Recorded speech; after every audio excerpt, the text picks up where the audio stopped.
नाना दोइया त पीछे नाना दोइया हो बहनी डोला चढ़ी आवली ना नदिया त पीछे नाना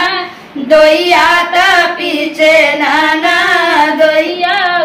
आगे आगे आवते बयनवा त